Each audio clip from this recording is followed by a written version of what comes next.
Hello friends, this is SP Singh and welcome to smarted everyday.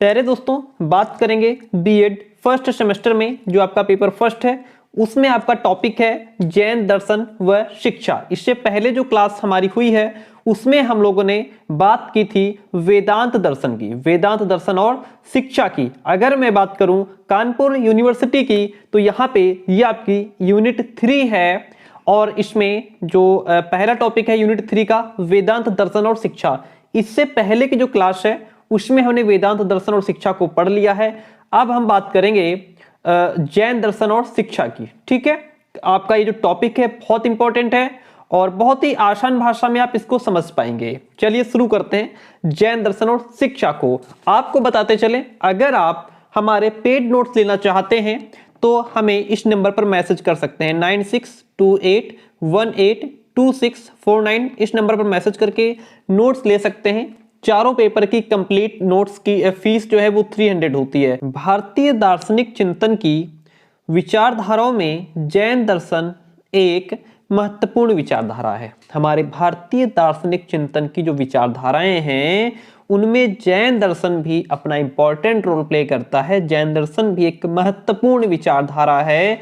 Jain दर्शन का उद्भव वैदिक कर्मकांड प्रधान विचारधारा के विरोध के फलस्वरूप हुआ। यानी कि जो जैन दर्शन है इसका उद्भव, इसकी उत्पत्ति कह सकते हैं वैदिक कर्मकांड प्रधान विचारधारा के, जो वैदिक कर्मकांड है जो प्रधान यानी कि मुख्य मेन विचारधारा है उसके विरोध के फलस्वरूप हुआ था। जैन दर्शन के प्रवर्तक ऋषभदेव थे। कौन? जैन दर्शन के प्रवर्तक ऋषभदेव थे। कुछ विद्वान 23वें तीर्थंकर पार्श्वनाथ को जैन धर्म का मूल प्रवर्तक मानते हैं। किसको? 23वें तीर्थंकर जो पार्श्वनाथ है उनको जैन धर्म का मूल प्रवर्तक मानते हैं, है ना। जैन धर्म में 24 तीर्थंकर हुए हैं। इस दर्शन के 24वें एवं अंतिम तीर्थंकर महावीर स्वामी थे। ठीक है, आपको पता ही होगा जो महावीर स्वामी हैं इनका जन्म 599 ईसा पूर्व वैशाली गणराज्य के निकट कुंडग्राम में हुआ था। ठीक है, इनके पिता सिद्धार्थ थे, माता का नाम त्रिशला था और इनके महावीर जो थे ये इनके बचपन का नाम वर्धमान था। इस तरीके से आप इसको याद रख सकते हैं। जैन दर्शन का अर्थ क्या होता है इसको समझते हैं। जैन शब्द की उत्पत्ति जिन शब्द से हुई है। किससे हुई है? जिन शब्द से हुई। जो हमारे नोट्स में बहुत ही गजब कंटेंट लिखा हुआ है, एक एक वर्ड को आप बहुत अच्छे से समझ सकते हैं। ठीक है, बुक्स या मॉडल पेपर में अगर आप पढ़ेंगे तो आपको समझ नहीं आएगा।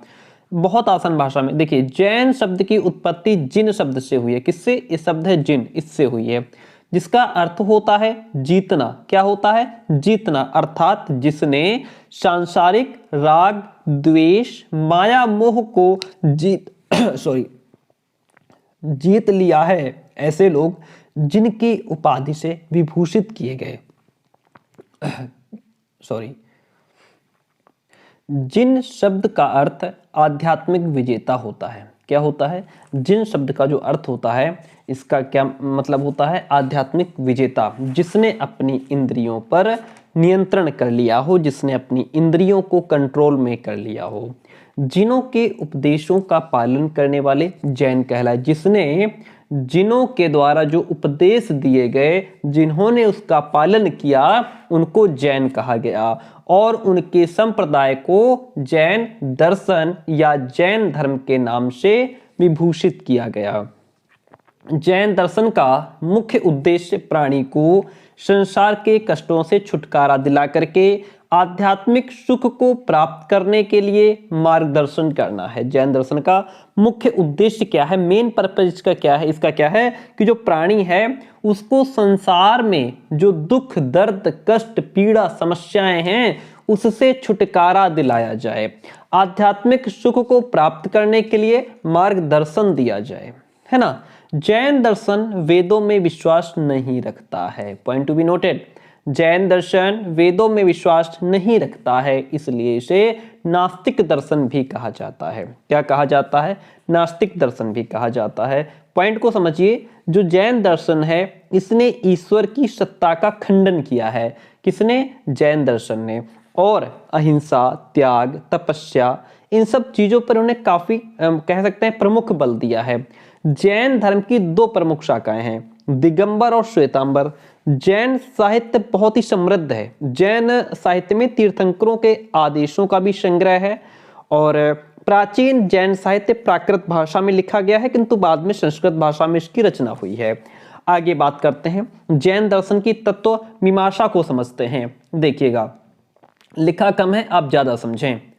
जैन दर्शन की तत्व मीमांसा। जैन दर्शन यथार्थवादी रियलिस्ट तथा बहुतत्ववादी प्लुरलिस्ट दर्शन है ना।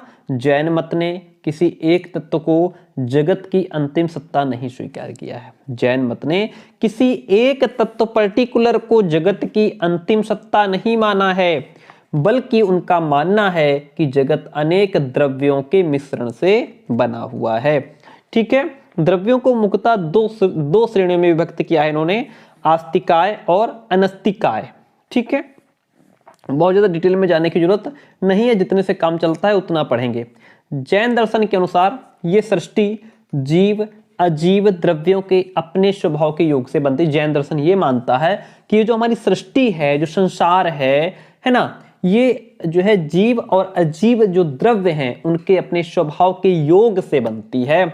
और योग से बनती है, लेकिन जब ये चीजें अलग अलग होने लगती हैं, जब वियोग होने लगता है, तो फिर बिगड़ती भी है। इसके निर्माण के पीछे किसी ईश्वरीय शक्ति का हाथ नहीं है। उन्होंने क्या कहा है जैन दर्शन में कि इसमें किसी ईश्वरीय शक्ति का हाथ नहीं है। दोनों प्रकार के द्रव्य अनादि और अवास्तविक हैं, इसलिए यह सृष्टि भी अनादि है, अनंत है और वास्तविक है। क्या कहा गया है? यह सृष्टि अनादि है, अनंत है, वास्तविक है ना। जीव अपने कर्मों के अनुसार अजीव द्रव्यों को धारण करता है और संसार के बंधन में फंस जाता है ना। जीव यानी कि आत्मा का वास्तविक स्वरूप शुद्ध बुद्ध होता है, इसलिए जीव यानी कि आत्मा की प्रवृत्ति अपने शुद्ध स्वरूप को प्राप्त करने की होती है। बद्ध आत्मा जब शुद्ध आत्मा तक पहुंच जाती है तो उसे ही जैन दर्शन में कैवल्य कहा जाता है। ठीक है, चलिए आगे बढ़ते हैं। जैन दर्शन की ज्ञान मीमांसा पर चर्चा करते हैं। जैन दर्शन में द्रव्य के दोनों स्वरूपों के वास्तविक रूपों तथा उनके संबंधों को जानना ही ज्ञान है। क्या कहा गया है? जैन दर्शन में द्रव्य के दोनों स्वरूपों के वास्तविक रूपों और उनके बीच जो संबंध है उसको जान लेना ही ज्ञान है। जीव द्रव्यों के बारे में जानना साधारण ज्ञान है। जीव द्रव्यों को ज्ञान प्राप्त करने के लिए कठोर तपस्या यानी कि साधना की आवश्यकता होती है। अजीव द्रव्यों का ज्ञान इंद्रियों के द्वारा प्रत्यक्ष, अनुमान और शब्द के द्वारा प्राप्त किया जाता है। बात करते हैं जैन दर्शन की मूल यानी कि आचार मीमांसा, एक्सियोलॉजी ऑफ जैन दर्शन। जैन दर्शन के अनुसार मनुष्य जीवन का अंतिम उद्देश्य कैवल्य यानी कि मोक्ष की प्राप्ति करना है। मोक्ष से आशय है अपनी आत्मा का कर्म पुद्गल से मुक्त कर उसे शुद्ध बुद्ध एवं मुक्त रूप प्रदान करना, है ना। मनुष्य कैवल्य की प्राप्ति तब तक नहीं कर सकता जब तक वो बंधनों से जकड़ा हुआ है। जैसे कर्म बंधन हो गया, कषाय बंधन है, भाव बंधन है। भाव मतलब मन में दूषित भाव उत्पन्न होना ही भाव बंधन कहलाता है। कर्म बंधन जैसे हो गया, अपने कर्मफल के अनुसार जीव जो है वो विभिन्न योनियों में जन्म लेता है। जन्म किस प्रकार कहाँ होगा इसको कर्मफल ही नियंत्रित करता है ना। तो आगे बढ़ते हैं, ये हो गया। चलिए अब देखिए जैन दर्शन के कुछ मूल सिद्धांत हैं, इनकी बात करेंगे। जैन दर्शन के मूल सिद्धांत में हमारा पहला आता है अनीश्वरवादी दर्शन है। अनीश्वरवादी दर्शन है यानी कि जैन दर्शन ने वेदों की सत्ता को मानते हैं। जैन दर्शन न वेदों की सत्ता को मानते हैं और ना ही ईश्वर के अस्तित्व में विश्वास रखता है। इनका मानना है कि ईश्वर के अस्तित्व की सिद्धि ना हो तो प्रत्यक्ष रूप से की जा सकती है। क्या कह रहे हैं? जो है कि अगर ईश्वर के अस्तित्व की सिद्धि ना हो तो प्रत्यक्ष रूप से की जा सकती है और ना ही अनुमान से की जा सकती है ना। और जैन दर्शन ईश्वर को नहीं मानता, परंतु अपने तीर्थंकरों की उपासना तथा आराधना ये करते हैं, क्योंकि तीर्थंकर मुक्त जीव है। क्या है? तीर्थंकर मुक्त जीव है। इसमें अनंत ज्ञान, अनंत दर्शन, अनंत शक्ति और अनंत सुख भी बताया गया है। नेक्स्ट वन इज अनेकांत दर्शन। क्या है? अनेकांतवादी दर्शन है।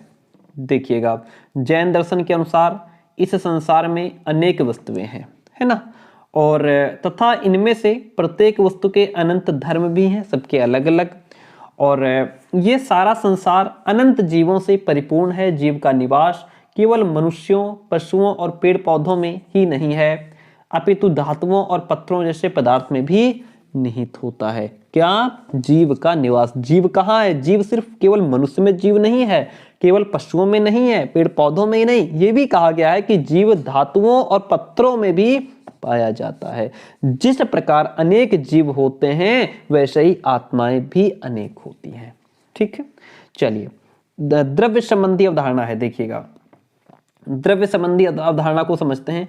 समस्त संसार जीव तथा अजीव द्रव्यों से मिलकर के बना है ना, ये तो बात आप समझ गए। जीव चेतन तत्व है, जबकि अजीव जो है वो अचेतन जड़ तत्व है। जीव नित्य है, जीव आकार विहीन है, उसका कोई आकार नहीं है। जीव ज्ञाता है, वह भिन्न भिन्न विषयों का ज्ञान प्राप्त करता है, स्वयं ज्ञान का विषय नहीं होता है। जीव करता है, भोगता है, स्वभावतः अनंत है। जीव में 4 प्रकार की पूर्णताएं पाई जाती हैं। क्या क्या पूर्णताएं पाई जाती हैं, इनको समझते हैं। अनंत ज्ञान, अनंत दर्शन, अनंत शक्ति, अनंत सुख। जब जीव बंधनग्रस्त होता है तो उसके ये गुण लोप हो जाते हैं। ठीक है, जैन दर्शन में मुक्त जीव उन आत्माओं को कहा जाता है जिन्होंने मोक्ष प्राप्त कर लिया है। ठीक है, आगे देखिएगा, कर्म की अवधारणा की बात करते हैं। 4th वन इज कर्म की अवधारणा। जैन दर्शन के अनुसार जीव में अनंत ज्ञान, अनंत दर्शन, अनंत शक्ति और अनंत सुख रहता है। अपने कर्म के फलस्वरूप अज्ञानता के कारण जीव की इन शक्तियों का लोप हो जाता है और वो बंधन में आ जाता है। अर्थात जीव अजीवों का मिलन कर्म बंधन के कारण होता है। ठीक है, इतनी बात समझ में आई। और सुन लीजिए, जीव और अजीव मिलकर के जीवन चक्र में फंसे रहते हैं। यदि जीव को ज्ञान प्राप्त हो जाए तो उसे ये शक्तियां पुनः मिल जाती हैं और जीव मुक्त हो जाता है। जीव इस संसार में जो कुछ भी पाता है वो उसके कर्मों का ही फल है। हमें जो कुछ मिला है हमारे कर्मों का फल है। शरीर का रंग, आकार, रूप, हमारी आयु, कर्मेंद्रियां आदि सभी व्यक्ति के कर्म के फलस्वरूप ही प्राप्त होती हैं। ठीक है, जैन दर्शन के अनुसार ईश्वर व्यक्ति के भाग्य का निर्माण नहीं करता। जैन दर्शन कहता है कि जो ईश्वर है वो व्यक्ति के भाग्य का निर्माण नहीं करता, बल्कि व्यक्ति स्वतः ही अपने कर्म का फल प्राप्त करता है। वो अपने शुभ और अशुभ का स्वयं निर्माण करता है। ऐसा जैन दर्शन कहता है कि हम अपने शुभ और अशुभ का स्वयं निर्माण करते हैं। इतनी बात क्लियर हुई। आगे देखिएगा, मोक्ष की अवधारणा समझते चलिए कॉन्सेप्ट को। ठीक है, ज्यादा ज्यादा समझाने की कोशिश है। मोक्ष की अवधारणा, जैन मत में जीवन का परम लक्ष्य कैवल यानी कि मोक्ष की प्राप्ति है। जीव अपने शुद्ध रूप में कह सकते हैं चैतन्य एवं स्वयं प्रकाशमान है तथा वो अन्य वस्तुओं को भी प्रकाशित करता है। क्रोध, लोभ, मोह, अहंकार आदि हमारी कुप्रवृत्तियां हैं जो अज्ञान के कारण उत्पन्न होती हैं। मोक्ष की प्राप्ति के लिए जीव को त्रिरत्नों का पालन करना पड़ता है। त्रिरत्नों का अनुसरण करने से कर्मों का जीव की ओर बहाव रुक जाता है, जिसे संवर कहा जाता है। इसके पश्चात पहले से यहाँ पे होगा ना, पहले से जीव में व्याप्त कर्म समाप्त होने लगते हैं और इस अवस्था को निर्जरा कहा गया है। सुनिए, जब जीव यानी कि आत्मा कर्म जो है कर्म से बिल्कुल रहित हो जाती है तो उसे कैवल्य की प्राप्ति होती है। इस प्रकार कर्म का जीव से संयोग बंधन है और वियोग ही मोक्ष है।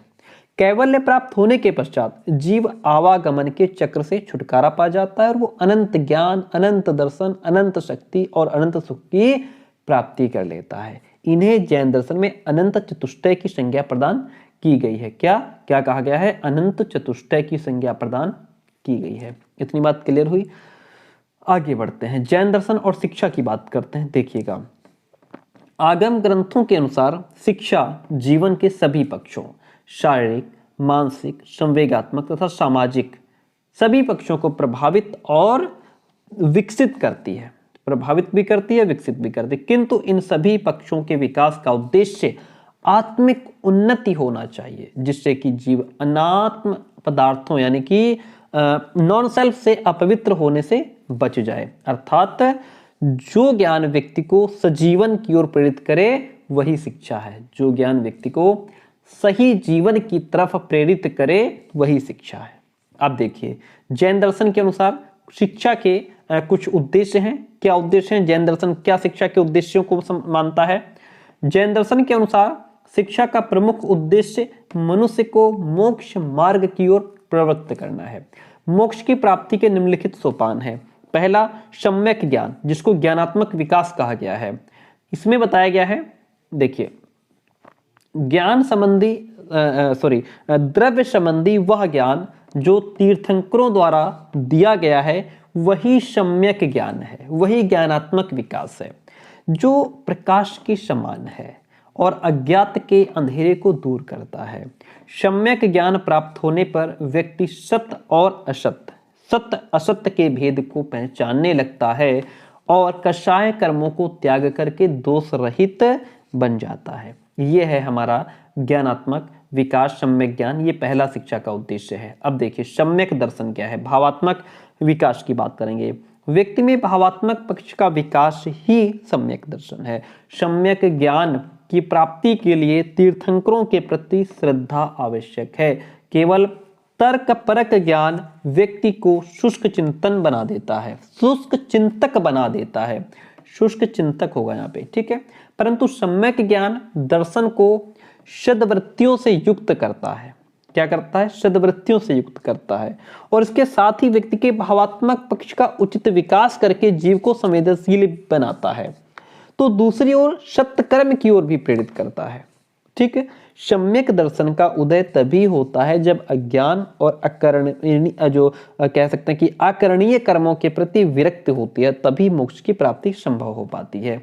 नेक्स्ट वन पॉइंट इज सम्यक चरित्र, जिसको क्रियात्मक विकास कहा गया है। सम्यक चरित्र के बिना न तो सम्यक ज्ञान प्राप्त हो सकता है और ना ही सम्यक दर्शन। वास्तव में ये तीनों ही एक दूसरे के पूरक हैं। अहितकार कार्यों यानी कि अहितकार नहीं, अहितकर कार्यों का निवारण तथा हितकारी कार्यों का आचरण ही सम्यक चरित्र है। ये जीवन का व्यवहारिक और क्रियात्मक पक्ष है, ठीक है। तो इस प्रकार से हमने इसको समझ लिया। अब बात करते हैं, क्या हमने समझा? हम शिक्षा के उद्देश्यों को हमने समझ लिया। अब बात करते हैं जैन दर्शन के अनुसार पाठ्यक्रम क्या है, ठीक है। देखिएगा, जैन दर्शन में आत्मा तथा जगत दोनों की वास्तविकता को स्वीकार किया गया है। आत्मा और जगत दोनों की वास्तविकता को एक्सेप्ट किया गया है। इसलिए शैक्षिक पाठ्यक्रम में सांसारिक और आध्यात्मिक दोनों प्रकार के विषयों को पर्याप्त स्थान भी दिया गया है। जैन दर्शन की जगत से संबंधित, या चलिए अभी आगे बात करेंगे। जैन पाठ्यक्रम में एक ओर जगत का ठोस ज्ञान जीवन को सुखमय बनाने के लिए इसके रहस्यों का उद्घाटन तथा जीवन की सुविधाएं जुटाने में इसका उपयोग करने पर भी बल दिया गया है, तो दूसरी ओर इससे बचने और इसके माध्यम से होने वाले जो कषाय, जो गलत काम है, उनका त्याग करके आग्रह भी दिखाई देता है। जैन दर्शन में जीव द्रव्य के अंतर्गत अध्यात्म विज्ञान का अध्ययन किया जाता है, जिसमें मनुष्य की आत्मा, अन्य प्राणियों से संबंध, आत्मा को शरीर से बांधने वाले तत्व और नैतिक जीवन का भी अध्ययन होता है। आगे बात करते हैं शिक्षण विधियां। जैन दर्शन के अनुसार शिक्षण विद्या क्या है? देखिए, नंबर 1 मति ज्ञान, जिसको प्रत्यक्ष ज्ञान कहा गया, प्रत्यक्ष विधि कहा जाता है। यह प्रत्यक्ष ज्ञान है जिसके 4 रूप होते हैं। 4 रूप में पहला आता है प्रत्यक्ष ज्ञान, यानी कि इंद्रियों और वस्तु के प्रत्यक्ष संपर्क से प्राप्त किया गया ज्ञान, जैसे हाथ से छू करके कठोर या मुलायम होने का ज्ञान। प्रत्यक्ष ज्ञान जिसको हम टच एंड फील कर पाए, देख पाए अपनी आंखों से। दूसरा है प्रत्याभिज्ञान, 2 या 2 से अधिक समान या विरोधाभासी वस्तुओं के प्रस्तुत होने पर श्रेष्ठ वस्तु को पहचानना प्रत्याभिज्ञान कहलाता है। आपने बच्चे के सामने या बालक के सामने 2 चीजें रख दी, उसमें से आपने बच्चे को श्रेष्ठ चुनने के लिए कहा, बच्चा उस श्रेष्ठ को चुन ले, पहचान ले, ये प्रत्याभिज्ञान होता है। स्मृति क्या है? वस्तु के आंखों के सामने उपस्थित न होने पर समाज वस्तु को देख करके साहचर्य या स्मृति द्वारा किसी वस्तु को जानना स्मृति कहलाता है, जो हम अपने दिमाग में रखते हैं। तर्क का मतलब क्या है, इसमें अनुमान और प्रमाणीकरण द्वारा प्राप्त ज्ञान होता है, जैसे धुआं देख करके आग लगने का अनुमान लगाना। ठीक है, इस तरीके से ये हो गए हमारे मति ज्ञान प्रत्यक्ष विधि के 4 रूप। अब बात करते हैं श्रुति विधि। श्रुति विधि में क्या आता है, यह लक्षणों, प्रतीकों अथवा शब्दों के द्वारा प्राप्त होती है। लक्षणों, प्रतीकों तो शब्दों के द्वारा प्राप्त होती है। यह विधि भी 4 प्रकार की होती है। पहला आता है इसमें लब्धि, यानी कि 2 शब्दों या घटनाओं के साथ एक साहचर्य स्थापित करना। फिर आती है भावना, इसमें ज्ञान के साथ भाव पक्ष भी क्रियाशील होता है। इस विधि के अंतर्गत चिंतन मनन द्वारा सुनी हुई पढ़ी हुई पाठ्यवस्तु को छात्र समझने का प्रयास करता है और उसकी अभिव्यक्ति भी अपने शब्दों में करने का प्रयास करता है। उपयोग की बात करें, इस विधि के अंतर्गत करके सीखने को ज्यादा इंपॉर्टेंस दिया गया है। नए वस्तुओं के अनेक पक्षों का अध्ययन इसमें किया जाता है। एक वस्तु को देखने के कई दृष्टिकोण हो सकते हैं, सबका अपना अलग अलग राय वो इसमें इंक्लूड किया गया है। स्वाध्याय विधि में क्या बताया गया है, स्वाध्याय का अर्थ उस ज्ञान से है जो आत्मा के लिए उन्नतिकारी होता है। स्वाध्याय के लिए जैन दर्शन में 5 उपाय बताए गए हैं। वाचना यानी कि स्वयं अध्ययन करना। प्रश्ना, प्रश्ना का मतलब होता है जो कुछ पढ़ा और समझा है उस पर गुरु से प्रश्न पूछ करके, टीचर से प्रश्न पूछ करके अपनी प्रॉब्लम्स का सॉल्यूशन ढूंढना।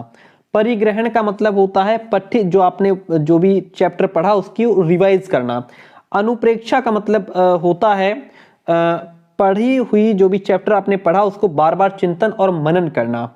ओके, इसके बाद इसका 5th वन है धर्म कथा। पढ़ी हुई जो भी विषय वस्तु है उसके विषय में दूसरों के साथ परिचर्चा करना धर्म कथा कहलाता है। अंतर्दृष्टि विधि, अंतर्दृष्टि विधि में जैन दर्शन में इसे अवधि कहा गया है। क्या कहा गया है, अवधि। यह इंद्रिय जनित ज्ञान है जो देश और काल की परिधि से परे होता है। मनः पर्याय विधि, इसके अंतर्गत दूसरे व्यक्तियों के वर्तमान और अतीत के विचारों और मनोभावों को जान सकते हैं। कैवल्य ज्ञान विधि, कैवल्य ज्ञान विधि का मतलब लास्ट में आ गए हैं और आपसे कहना चाहेंगे कि अगर वीडियो को लाइक ना किया हो तो प्लीज कीजिएगा, अपने दोस्तों तक शेयर कीजिएगा और जो है कि हमारे पेड नोट्स लेने के लिए आप हमें यहाँ मैसेज कीजिएगा 9628182649। ठीक है, हमारे नोट्स लेने के बाद आपको बाहर से कुछ भी पढ़ने की आवश्यकता नहीं रहेगी। कैवल्य ज्ञान विधि, कैवल्य ज्ञान विधि यह पूर्ण ज्ञान है। ये उन्हीं को प्राप्त होता है जिन्हें कर्म बंधन से स्वयं को मुक्त कर लिया हो। इस ज्ञान की प्राप्ति के पश्चात ज्ञाता, श्रेय और ज्ञान का अंतर मिट जाता है। ठीक है, तो प्यारे दोस्तों क्लास कैसी कमेंट जरूर कीजिएगा। आगे हम नेक्स्ट क्लास में बात करेंगे बौद्ध दर्शन और शिक्षा की। Thank you so much.